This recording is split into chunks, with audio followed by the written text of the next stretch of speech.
ഇൻഫോസ്ഫെയറിൻ്റെ പുതിയൊരു വീഡിയോയിലേക്ക് ഏവർക്കും സ്വാഗതം. മുൻ മുഖ്യമന്ത്രി ഉമ്മൻചാണ്ടിയുടെ പേരിലുള്ള സൗജന്യ ആരോഗ്യ ഇൻഷുറൻസ് പദ്ധതി പ്രഖ്യാപിച്ച് UDF സർക്കാർ. VD സതീശൻ സർക്കാരിൻ്റെ ആദ്യ നയപ്രഖ്യാപന പ്രസംഗത്തിൽ ഗവർണർ രാജേന്ദ്ര അർലേക്കറാണ് പദ്ധതി പ്രഖ്യാപിച്ചത്. ഉമ്മൻചാണ്ടി ആരോഗ്യ ഇൻഷുറൻസ് പദ്ധതി പ്രകാരം ഒരു കുടുംബത്തിന് വർഷം 25 ലക്ഷം എന്ന കണക്കിലാണ് കവറേജ് നൽകുക.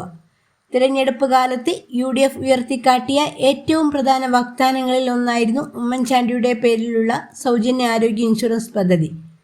കേരളത്തിൻ്റെ ആരോഗ്യ ചരിത്രത്തിൽ ഏറ്റവും കൂടുതൽ സാധാരണക്കാരുടെ കണ്ണീരൊപ്പിയ പദ്ധതിയായിരുന്നു മുൻ മുഖ്യമന്ത്രി ഉമ്മൻചാണ്ടി നടപ്പിലാക്കിയ കാരുണ്യ.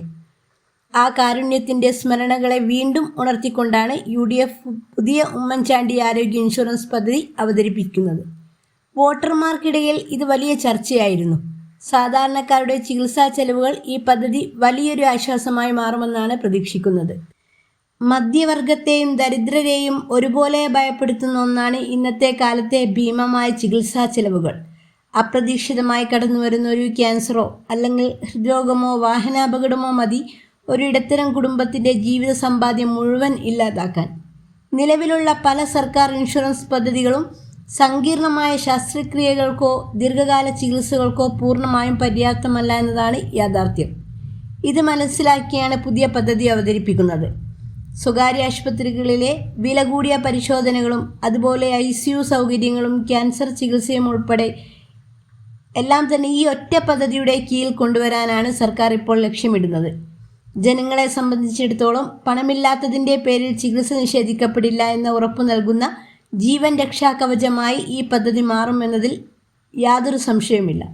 ജനങ്ങൾക്ക് ഇൻഷുറൻസ് പരിരക്ഷ നൽകണമെങ്കിൽ ഇൻഷുറൻസ് കമ്പനികൾക്ക് സർക്കാർ കോടിക്കണക്കിന് രൂപ പ്രീമിയം ഇനത്തിൽ കൃത്യമായി അടയ്ക്കേണ്ടതുണ്ട്.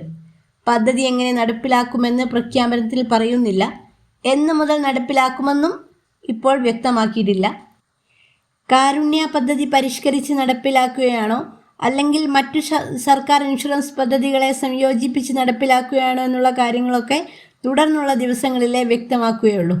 തിരഞ്ഞെടുപ്പ് വാഗ്ദാനം അനുസരിച്ച് സാമ്പത്തിക ഭേദമന്യേ എല്ലാവരെയും ഉൾക്കൊള്ളുന്ന പദ്ധതിയായിരിക്കും ഇത്.